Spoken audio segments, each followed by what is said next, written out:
अस्सलाम वालेकुम। आज़ाद न्यूज़ के साथ मैं हूं एहसन इसहाक। आपको एक अहम खबर से आगाह करें। वज़ीर आज़म इमरान खान छा गए, ईरानी सदर से बड़ा मुतालबा मनवा लिया। पूरी कौम के लिए शानदार खबर। वज़ीर आज़म पाकिस्तान इमरान खान ने दौरा ईरान के मौके पर सदर हसन रूहानी से मुलाकात की। मुलाकात के बाद दोनों ममालिक के वजारत सेहत के हुकाम ने सेहत के शोबे में तयशुदा अहदाफ की हसूल के लिए तावन के एलामिये पर दस्तखत किए। बाद मुश्तरका प्रेस कॉन्फ्रेंस में गुफ्तगू करते हुए ईरानी सदर ने कहा कि इस मुलाकात के बाद हम अपने बाहमी मफादात को मज़ीद फ़रोग़ दे सकेंगे।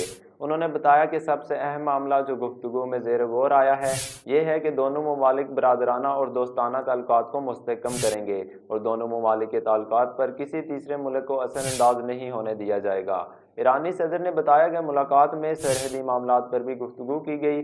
सरहदी मुहाफ़िज़ीन और सरहद की हिफाजत के लिए जॉइंट रैपिडरी एक्शन फोर्स के क़याम पर भी बातचीत हुई और दोनों ममालिक के दरमियान तजारती ताल्लुकात को मज़ीद वसअत देने का भी गौर किया गया।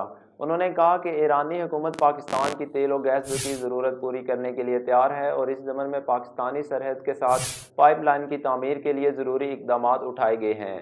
उन्होंने बताया कि ईरान पाकिस्तान के लिए बिजली की बरामदात 10 गुना तक बढ़ाने के लिए तैयार है। उनका ये भी कहना था कि इक़्तिसादी ताल्लुकात के सिलसिले में बार्डर कमेटी की तश्कील पर इत्तफ़ाक़ हुआ है ताकि दोनों ममालिक की ज़रूरियात के पेश नज़र एशिया और दीगर चीज़ों का तबादला किया जा सके।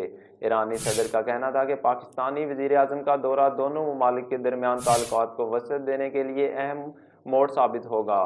इसके साथ उन्होंने तजारती ताल्लुकात को मजबूत बनाने के लिए ग्वादर और चाबहार बंदरगाह के दरमियान लिंक कायम करने में भी दिलचस्पी का इजहार किया।